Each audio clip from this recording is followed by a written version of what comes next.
It seems especially cruel, as she remembers being on the clinical trial. What is the point of not, prescribing it when it has proved to work? It's not something I'm going to take that we don't know what it's going to do. It broke my heart. It broke my heart.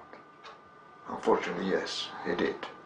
It's very, very, very serious thing to say to someone, die because we can't afford to give you the medicine. Your husband said that it broke his heart when... Yes, it did.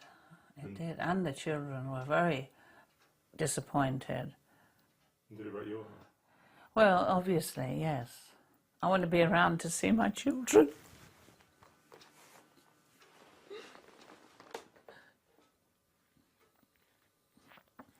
You tried to put on a brave face.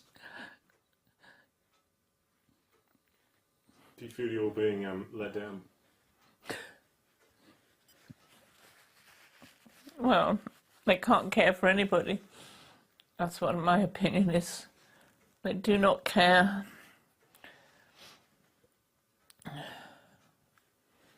They're not interested in the people who live in Haringey at all.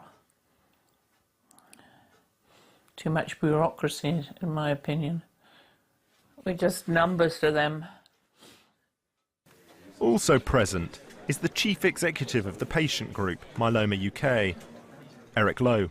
This guy's been through sheer hell during his relapse for a number of reasons. And I think that it's very important for us to keep firmly focused on this is about patients, absolutely about doing the best for patients. It's a horrible disease, it's not exciting, but for the first time we've got hope. Most of you will know that over the last 2 or 3 years, Myeloma UK have become very, very active in campaigning for access to new treatments. And I'm going to ask for your help, because we couldn't have gotten access to Velcade without your help over the last 2 or 3 years. And it actually truly breaks my heart to ask you for help, because you have enough stuff to deal with in your life with myeloma. It's a pretty nasty disease. And then we turn around and say, well, okay, we've got this brilliant new drug, but we can't get access to it. And unless you add fighting and campaigning for that onto your daily to-do list, you're not going to get access to it.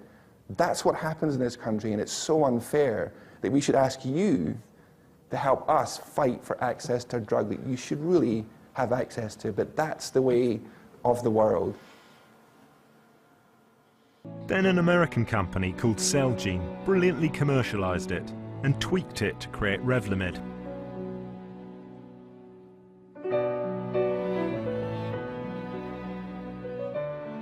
Celgene's founder and chief executive is a scientist called Sol Bearer. I believe our role in society as a corporation and me as an individual, if we cannot, as a company, develop these therapies, then we don't deserve to exist. We don't deserve to have a profit. We don't deserve to do research and development. That's my motivation, making it different. When I set off on this journey, I thought this was a story of patients battling bureaucrats. But there is a third party, the drug company. I've been in negotiation with Celgene for months. Eventually they invite me to America. Reading their annual reports on the way over, I realised that Revlimid has been the making of this once small company in the realisation of the American dream. Revlimid first hit the American market in June 2006. In the 15 years until then, Celgene spent $800 million developing Revlimid and 2 other drugs. Now Revlimid alone makes more than $1 billion every year.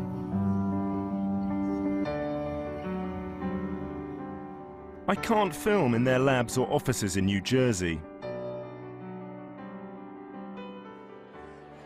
Instead, I'm invited to a $350 a head gala dinner to celebrate the achievements of Chief Executive Sol Bearer.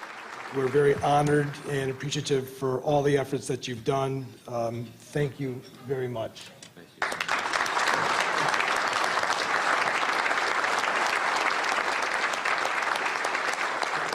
When I meet Sol, I want to know why he's charging so much for the drug, even if that means some patients will go without. This is is your seat there. This is it? Nice and cozy, just like my living room. Isn't £50,000 a year in the UK a lot of money? When you think in abstract terms, but when you think about a drug that will potentially lengthen the life of somebody who is fatally ill, I would submit to you that that's one of the most important things society can spend its money on. Developing a drug is a very, very difficult process from a scientific perspective, from a regulatory perspective. In fact, I've often said it's almost an impossible process. So to encourage that, there needs to be incentive to do that. And the incentive is really the price. The price isn't the cost of the pill. The price is all the effort, the intellectual effort, all the risk you take to get the drug at the end. And then with the profit that you make on the drug, is that goes into the next drug. So you're not profiteering from it? I absolutely not. I think we're very fair, and I think we're doing a service to society, a great service to society in doing that.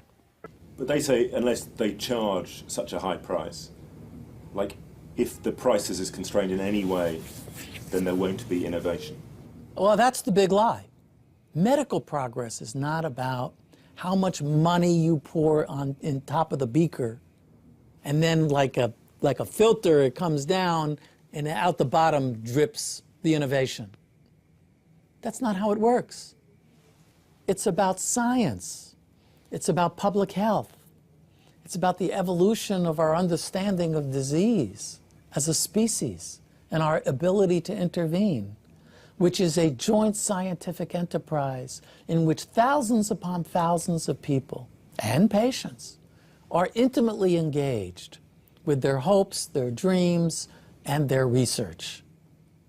And to say that the only way to do that is through a capital investment model in the private marketplace simply ignores the lessons of history. I'm getting the impression that the majority view is that it will be very difficult at this stage to recommend the use of lenalidomide under any of the circumstances which are proposed. Is there anybody who wishes to disagree with that, other than just emotionally? I mean, emotionally, I'm sorry about it myself, but obviously this is an important drug and a very important issue.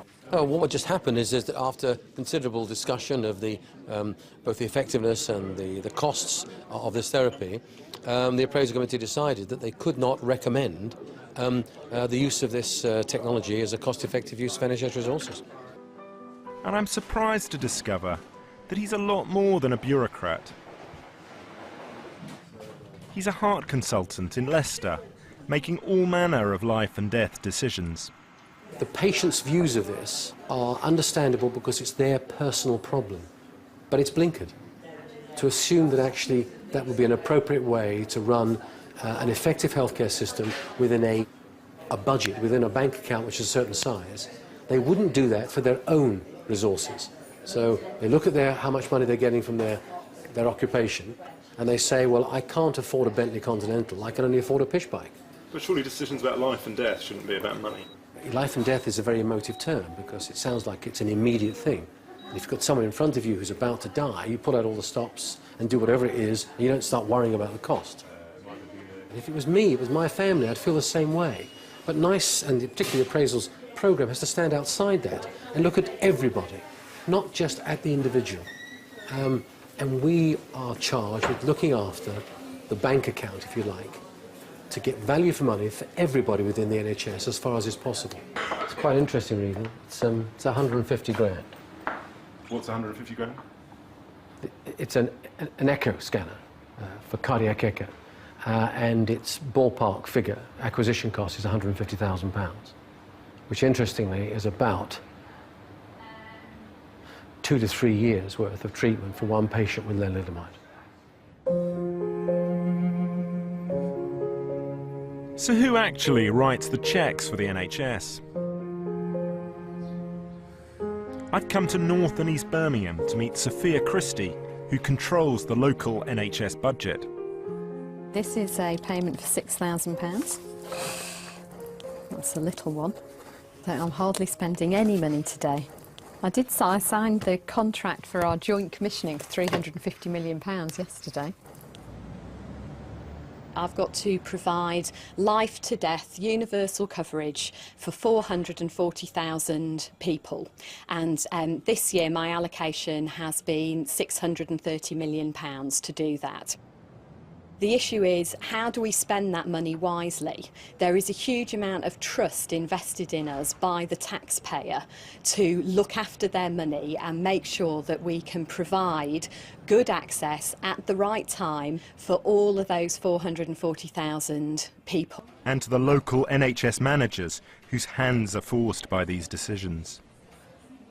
Is it wise to spend £30,000 to get an extra 2 months of life for one person versus what else we could do for £30,000, which might be about having a health visitor, working with some very disadvantaged families, preventing the next baby P?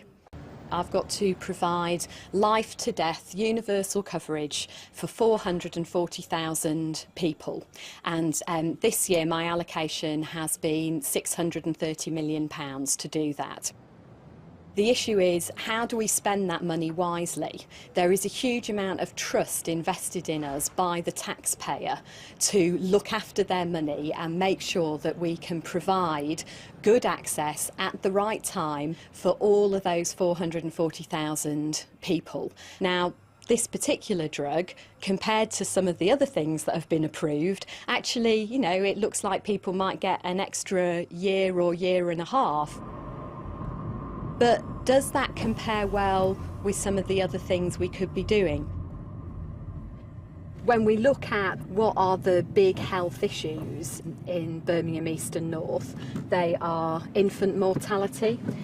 So we lose about 30 babies a year who would live in other areas of the country.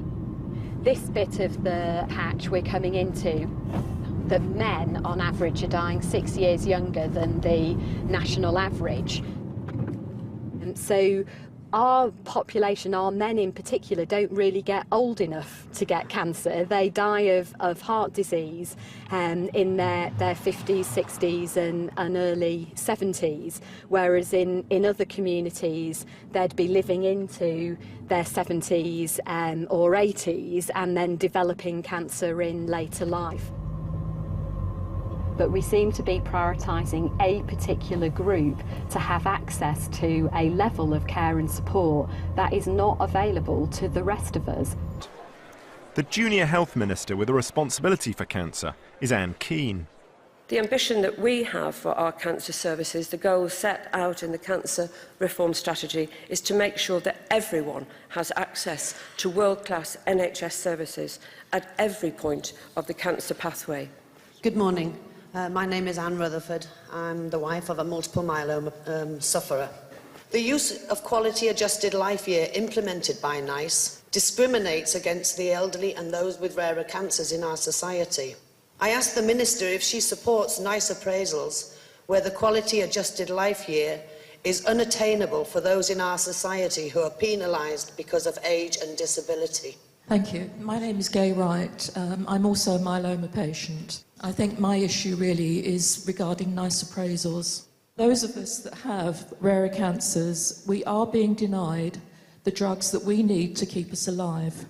I'd like to ask, what is the purpose of NICE? The purpose of NICE was to do away with the postcode lottery, to some extent the inequalities, and that's why people are addressing inequalities now perhaps more seriously. But the Minister hasn't answered my question. So in answer to my question, am I supposed to accept then that you do, Minister, support the use of QALY used by NICE to appraise drugs? Is that what you're saying? You support QALYs, is the question. At this particular time, in the framework that we're working with, it is to the forefront of all of our thinking. So there is chance for reform?